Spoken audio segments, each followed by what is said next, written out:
En Es Radio, es la tarde de Dieter, con Dieter Brandau.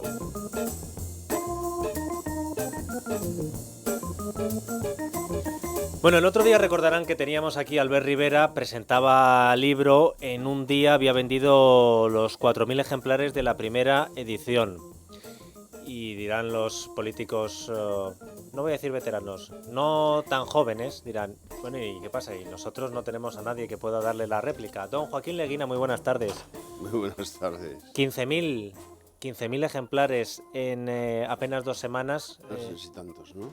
Bueno, pues me da Ojalá, ojalá. Sí, eso es lo que ha dicho la editorial. Me da a o mí sea que sí. Revise cuando la editorial suele dar cifras, que además... No sé, voy a tomar notas porque Sí. yo me llevo casi 2 euros de eso. muy Por bien. cada Le libro. damos la enhorabuena y además estamos todos invitados, el equipo que está aquí, a algo que nos invite el señor Leguina. Bueno, cuando me paguen quedo de acuerdo. Vengo y os invito. Muy Porque bien, es la muy propia editorial la que ha destacado que en una época como esta, un libro sobre política haya vendido 15.000 ejemplares. ¿Cuántas ediciones había bien. agotado Está ya la tercera edición. La tercera edición en tan solo 2 semanas. La editorial es Temas de Hoy, lo digo porque se tienen que retratar para que luego el señor Leguina nos invite algo. Y el libro se titula Historia de un despropósito, Zapatero, el gran organizador de derrotas. Nos lo hemos estado leyendo Sandra y yo y lo primero que le tengo que preguntar, ahora abordamos los asuntos que sobre el pasado se habla en este libro, pero a mí me interesa sobre todo el análisis que podemos hacer de lo que se ha visto en estos 2 últimos días en el Congreso de los Diputados. Porque de esta historia de un despropósito que habla usted, de José Luis Rodríguez Zapatero, y luego, Sandra, que el párrafo que más le ha gustado ha sido el con el que cierra usted el libro, el párrafo sobre lo que ha pasado en el PSOE y pasará si no se hacen ciertas cosas. ¿Qué herencia podemos ver en el debate sobre el Estado de la Nación en lo que ha pasado con Alfredo Pérez Rubalcaba y su discurso? Bueno, han pasado ya 2 años largos para que siga el presidente del gobierno, Rajoy, echando la culpa al pasado. Ya me parece que ya no toca eso, pero de todas formas es evidente que sobre Alfredo Pérez Rubalcaba, que es persona, nadie lo duda, inteligente, y que como los grandes yacimientos arqueológicos tiene varias capas, queda la capa superficial, que es la capa de zapaterismo, que no ha hecho el entierro que había que hacer. Cuando uno mete la pata de tal manera como lo metió el PSOE con este presidente del gobierno, bueno, primero secretario general y luego presidente del gobierno, hay que hacer el entierro y el duelo y luego empezar otra etapa. Y Alfredo no ha podido, no ha querido o no ha sabido hacer ese entierro. El párrafo al que yo me refiero, y si usted, como es el último párrafo el que cierra el libro, me dice, hombre, no lo leas porque si no le vas a quitar No, la gracia, en pero absoluto. a mí me parece un buen reclamo también para que la gente se anime a leer este libro. Dice así: aquellos que en el año 2000 se hicieron con los mandos del PSOE para renovarlo bajo la consigna de la juventud, primavera de la vida, nos han dejado en una herencia un largo invierno del que tendremos que salir cambiando de caballo. De no hacerlo, seguiremos a la intemperie y tiritando. ¿Algún caballo o yegua que a usted le llame la atención? Pues vamos a ver lo que ocurre cuando se presenten los candidatos a las primarias, ¿no? No tengo nada contra ninguno, ¿no? Pero hombre, repetir la jugada de la juventud, primavera de la vida, que ustedes no lo saben, pero es que es un himno de la acción católica de antes de la guerra. Mi padre, que pertenecía a Acción Católica antes de la guerra, le he oído cantar ese himno, ¿no? Y los viejos saben cuál es el himno, porque después de la guerra ese himno desapareció, porque era un himno de combate. Bueno, ese es un dato histórico. Ese discurso ya se ha quemado, ese discurso es el de Zapatero, la alegría, el talante, la juventud. Mire usted, el Partido Socialista tiene ya demasiado tiempo detrás y todo el tiempo por delante para tomarse a sí mismo en serio, ¿no? Y la socialdemocracia europea también hay que tomarla en serio y no con estos discursos y estos puramente mediáticos, superficiales, de sonrisas, de cartel, ¿no? En este libro se aborda en muchas páginas, voy a decir el problema, no la cuestión, sino el problema para el Partido Socialista, que es el Partido Socialista de Cataluña. Hablábamos antes de Carmen Chacón Y hemos visto una situación un tanto curiosa en el Congreso de los Diputados porque por primera vez se ha votado en contra del desafío separatista de Artur Mas. Era una propuesta de UPyD que luego respaldó el Semana partido. pasada, ¿no? La ¿Es semana eso? pasada el Partido Popular la respaldó y el Partido Socialista dijo, bueno, yo presento una enmienda, a ver si no me la aceptan. Rosa Díez se la aceptó, Rubalcaba votó a favor, pero inmediatamente después de votar a favor, el líder del PSOE, junto con un dirigente del PSC, tuvo que dar una rueda de prensa para decir, nunca más, no vamos a votar nunca más. La puntita nada más, ¿no? Como Eso decía es, el chiste. eso es, eso es. ¿Hasta qué punto el PSC sigue marcando una dirección incorrecta para usted a la que va también el PSOE de la mano? Bueno, yo creo que en esto Rubalcaba ha tenido cierta habilidad, ¿no? Ha reconducido la situación del PSC para que no hicieran seguidismo más de más, valga la redundancia. Entonces, había un giro ahí, un pequeño giro, pero claro, habían declarado ya que ellos están a favor del derecho a decidir, es decir, ellos están a favor de la autodeterminación, que es la clave en este momento que es necesario negar, porque claro, por muchísimas razones. ¿Por qué usted rompe el pacto constitucional sin avisar? Así, usted pide hablo de Artur Mas, ¿no? Usted pide que le hagan lo mismo que el País Vasco y a Navarra, como el gobierno se niega, y yo creo que con buenas razones, entonces pide más. Y ya dice, no, lo que quiero es la autodeterminación. Oiga, mire usted, un poco de seriedad en esto, ¿no? Entonces, lo del asunto de las pelas se puede negociar, lo de los euros ahora, ¿no? Pero lo otro no se puede negociar. Mire usted hace polvo el título preliminar de la Constitución y el primer título. Entonces, eso no se negocia, eso se mantiene por encima de cualquier cosa, con o sin amenazas. Ha dado un salto cualitativo, bueno, ha movilizado a una parte importante de la sociedad catalana y nos ha dado a todos los restos de los españoles con esa movilización en la cabeza. ¿Por qué no hemos negociado antes moderar ¿por qué no hemos negociado antes que usted no puede desde el nacionalismo manipular a los jóvenes en las escuelas? Aquí responsables hay muchos. Pero claro, el más responsable de todos es Artur Mas, que es elegido como un hombre moderado. Lo mismo le pasó a Ibarretxe, otro moderado. Además, todos son economistas. Yo me tiro los pelos cada vez que los oigo, ¿no?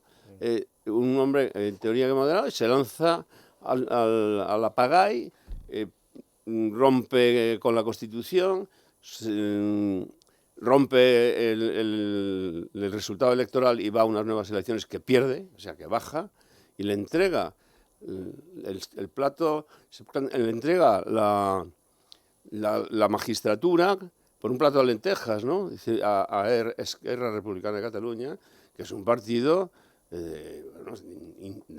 completamente insolvente, es un partido demagógico, es un partido que no sé dónde va a ir el seny catalán, cómo se puede votar a esta gente, ¿no? Tampoco es fiable como es Esquerra Republicana. Ha hecho polvo a su propio partido. Pero usted también habla de la dejadez tolerante que ha Siempre. permitido crecer a los nacionalismos y habla de la confusión que está creando el PSOE con el tema del federalismo. Sí, las dos cosas son, una es de pasado y otra es de futuro. De pasado, todos los gobiernos españoles, hayan necesitado o no del apoyo coyuntural en las Cortes de los nacionalistas, han hecho dejación de sus obligaciones. Por ejemplo, en cuestiones de enseñanza, de educación. Por ejemplo, en cuestiones de lengua. Hay muchos ejemplos. Y ellos, los presidentes de esos gobiernos y los ministros de esos gobiernos, habían jurado a cumplir y hacer cumplir la Constitución. El caso más llamativo que cito en el libro es el de Aznar, que cuando tenía mayoría absoluta, parecía, vamos, el padre de la patria. Y cuando se tuvo que apoyar en esto, en Convergencia, Pujol, que era entonces el líder de Convergencia, Jordi Pujol, el viejo, por comparación con sus hijos, él le dijo, mire usted, yo le doy el apoyo, pero tiene que hacerme no recurrir la ley de la lengua, que es anticonstitucional, clarísimamente, Y dos, quitarme de en medio al líder ese que tiene usted en Cataluña y hace las dos cosas. Ese que estuvo aquí la última vez con usted, no un tal Exacto. Alejo que ya no está en el PP, ¿no? Exactamente. Bueno, yo a Alejo Vidal Quadras le tengo afecto, me parece una persona inteligente, y he leído casi todas sus cosas sobre el nacionalismo. Y a mi gusto no dice más que verdades como puños. En cuestiones económicas no coincido con él, en política económica, pero en eso sí. Este libro está escrito por una persona que es licenciada en 2 carreras, una por la Universidad Complutense, otra por la Universidad Sorbona de París, es estadístico superior del Estado, ha publicado varios libros, como también el señor Vidal Quadras, del actual Partido Socialista. ¿Cuánta gente cree que tiene el currículum que tenía usted y que tiene usted? Y si eso ha cambiado mucho del anterior Partido Socialista al de ahora. Y hablando, me estoy centrando solo en el PSOE, pero podríamos hablar también del otro partido o de otros partidos nacionalistas. Mire, dentro del PSOE, claro, no conozco a todos, evidentemente, conozco bastante. Yo cito ahí a un joven en uno de los apartados, un artículo que escribió, no lo conozco personalmente, me gustó, y se ha puesto en contacto conmigo, tiene un currículum, trabaja en París, es decir, que no es un iletrado, y tiene un currículum excelente, por lo que me lo ha mandado. No hay multitud, pero hay mucha gente. Lo que pasa es que no les llaman para nada, ¿está claro? Y al PP me parece que le pasa lo mismo. Dentro del PP y en los años del PP hay gente profesionalmente de altísimo nivel. Pero parece que los que se dediquen más se quedan de la endogamia, ¿no? al partido... Pero fíjese usted, llegan más alto en el sí, partido. Claro, los que se dedican a trabajar y a formarse, como no, que han descubierto no les la casa y dicen, oye, no, es que te fuiste a Sevilla y perdiste tu silla. Y lo de Exacto. Sevilla y no tener preparación me ha venido así a la cabeza. Sí, no había pensado en nadie. Nada, ¿no? nada. Yo tampoco. Venga, vamos a ello. Entonces, es verdad, eso que usted describe en broma es muy serio. Es decir, que la selección de personal de los 2 grandes partidos en España no deja mucho que desear. Es que es pésima. Y la selección de las élites, es decir, de las personas que van en las listas, las personas que ocupan la dirección de los partidos, en el PSOE es que es un problema muy grave ya. ¿Por qué? Porque la inmensa mayoría, y digo la inmensa mayoría, tienen unos currícula, como se dice en latín, o currículos, como decimos los del vulgo, que no son presentables. Es decir, que usted, para un cargo de alta responsabilidad, como es un director general, no ya un ministro o una ministra, no tiene un pasar. Dice, miren, hombre, para ser ministro de Sanidad no hay que ser médico, pero conviene saber algo de eso, ¿no? Preguntas de los oyentes, Sandra, a través de nuestra cuenta en Twitter o Facebook. Pues mira, primero le voy a leer algunos elogios. Guadalupe dice, ojalá la derecha tuviera un pensador y analista como el señor Leguina, éxito desde Barcelona por su nuevo libro.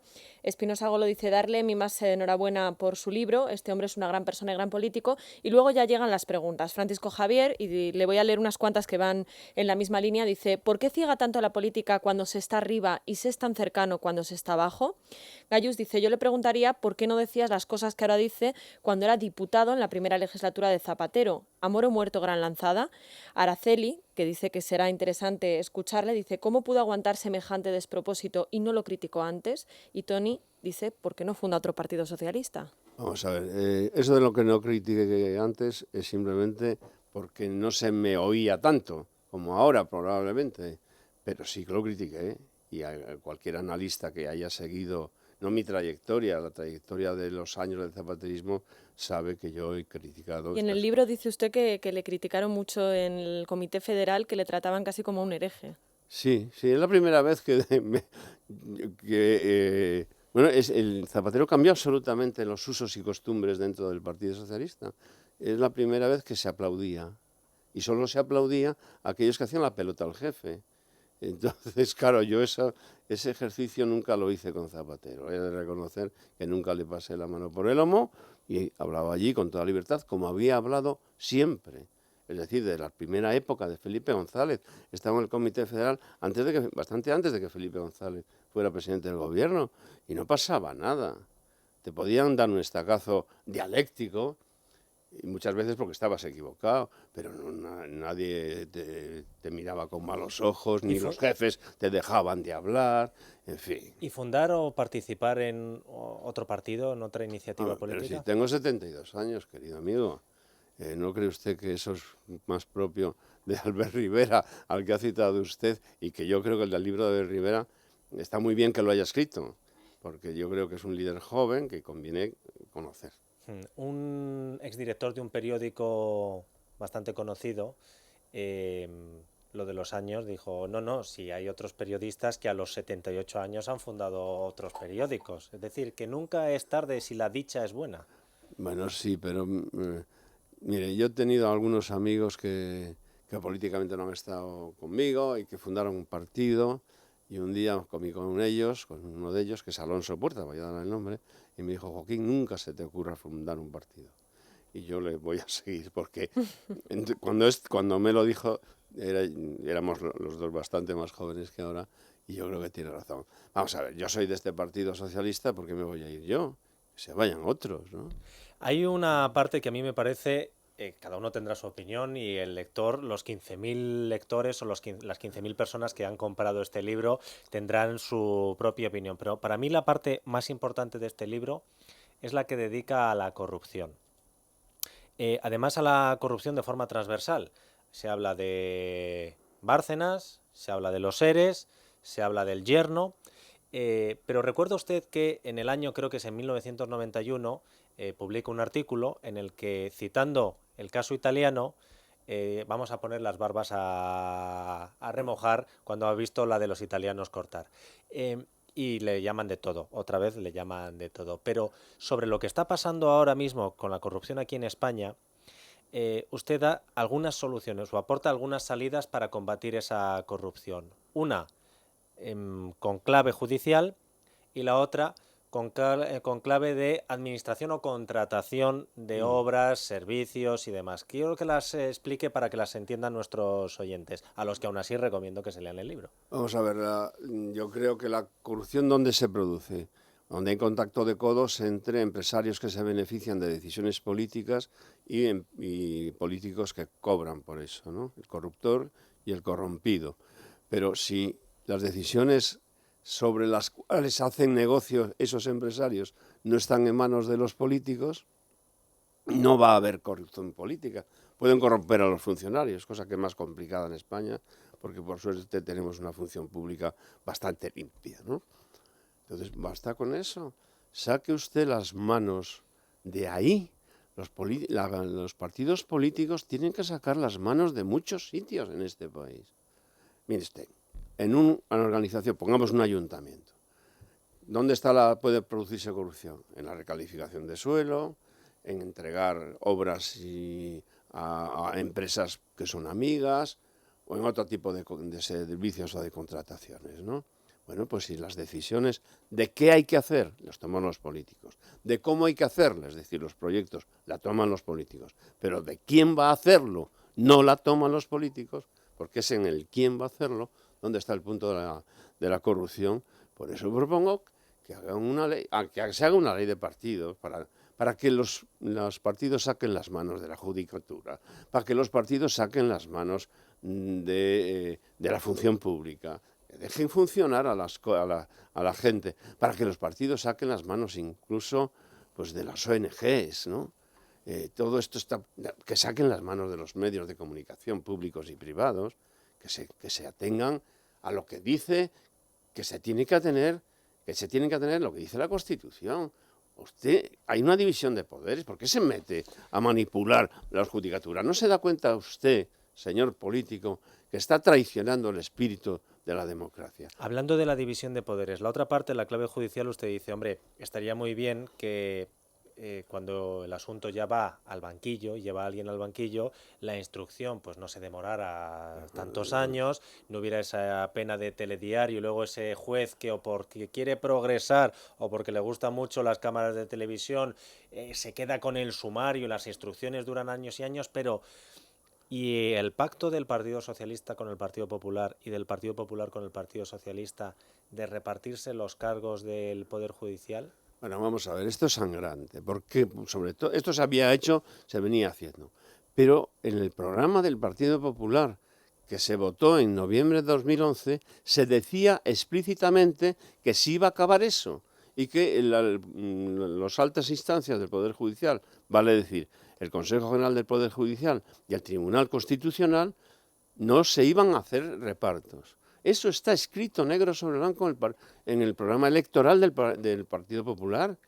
Y eso, ¿por qué no lo han cumplido? ¿Hay algún tabú? ¿Hay problemas económicos? No hay ni una cosa ni otra. No lo han cumplido porque no se ha dado la gana. Y han seguido con el método impresentable este del cuoteo. Tú me das una cosa a mí, yo te doy otra cosa a ti. Y es la forma de que porque el Consejo General del Poder Judicial, aparte de otros poderes, tiene la capacidad de los ascensos en buena parte de los jueces. Es decir, te quedas con la manija de quién asciende y quién no asciende, y le das una cancha que es inconstitucional a las asociaciones judiciales. La Constitución prohíbe la sindicación de los jueces. Nadie se olvida. ¿Y estas asociaciones judiciales en qué se diferencian de un sindicato? En nada. Por lo tanto, están fuera de la Constitución. Y con todo el aplauso de los partidos políticos que no cumplen ni con la Constitución ni con las propias obligaciones que se han dado en un programa electoral. En este caso me estoy refiriendo al PP. Tendríamos muchísimas más preguntas que plantearle al señor Leguina y a pesar de que hay muchas preguntas de los oyentes, es que no me resisto a hacerle la última sobre un asunto que me llama la atención volviendo al debate sobre el Estado de la Nación. En la semana en la que unos verificadores, supuestos verificadores, dicen que la ETA casi se desarma porque han presentado en un Tom Manta 3 pistolas, que Rajoy y Rubalcaba, que el presidente del gobierno y el líder de la oposición no le dedicaran ni una palabra a la ETA, a las víctimas y a esto, ¿a usted nos puede decir...? Hombre, si están de acuerdo, me parece bien. Ahora, si están en desacuerdo, me parece fatal, porque era el momento de escenificar el acuerdo. Y yo quiero pensar que el Partido Socialista está de acuerdo con el partido del gobierno, en este caso el PP, en la política antiterrorista, acuerdo que se ha mantenido durante muchísimos años y que ha dado magníficos resultados. La desaparición de ETA, el proceso de desaparición, se produce básicamente por un gran acuerdo en tiempos de Aznar, pero a iniciativa en buena parte de Zapatero, que no lo ha hecho todo mal, ni muchísimo menos, de la ley de partidos, donde sacan...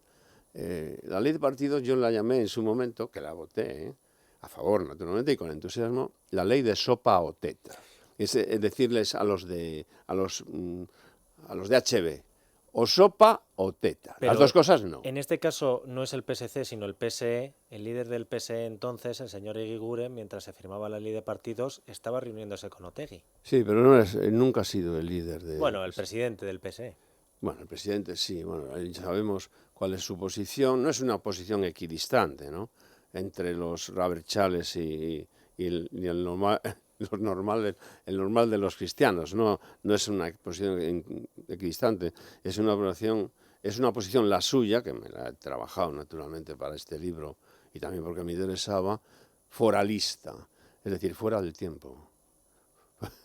Foralista quiere decir, Román Paladino, fuera del tiempo, porque es retrotraerse antes de las guerras carlistas, ¿no? Bueno, nosotros estamos ya fuera de tiempo, pero me da tiempo a decir que Zapatero, el gran organizador de derrotas, historia de un despropósito, el libro de Joaquín Leguina, es una buena inversión, ya lo han comprado 15.000 personas, por algo será. Y para preguntarle, ¿le han llegado algún tipo de ofertas de algún tipo de director de serie de televisión o cine después de su intervención como actor en el documental del Follonero, señor Leguina? Pues no, la verdad es que no. Pero ¿Está usted en el mercado? He dicho, pero he salido... No, en absoluto. Ya estoy muy mayor para eso, ¿no? Pero sí que he salido en algunas películas haciendo, bueno, pues un poco el ridículo, es decir, eso de extra con frase o extra sin frase. Como a mí me ha gustado mucho el cine y los entresijos del cine, pues sí, como decía usted, antes de empezar la entrevista, me decía usted que si me había llamado Almodóvar. Le he contestado una verdad, pues me podía llamar porque yo financié una de las primeras películas que hizo. Don Joaquín Leguina, muchísimas gracias. Y me devolvió todo el dinero a la Comunidad de Madrid. Está bien Ah, ¿lo decirlo. devolvió? Todo. Ah, bueno, pues hombre, Hay eso que está aclarar bien. esas cosas. Eso está bien. Fue un éxito muy grande. Se llamaba La Ley del Deseo. Muchas gracias por haber estado aquí presentando su libro. Un abrazo muy fuerte. Muchas gracias a ustedes por invitarme. Y a ustedes les emplazo a que vuelvan mañana. A las 4 de la tarde, las 3 en Canarias, comienza Es la tarde de radio. Recuérdenlo.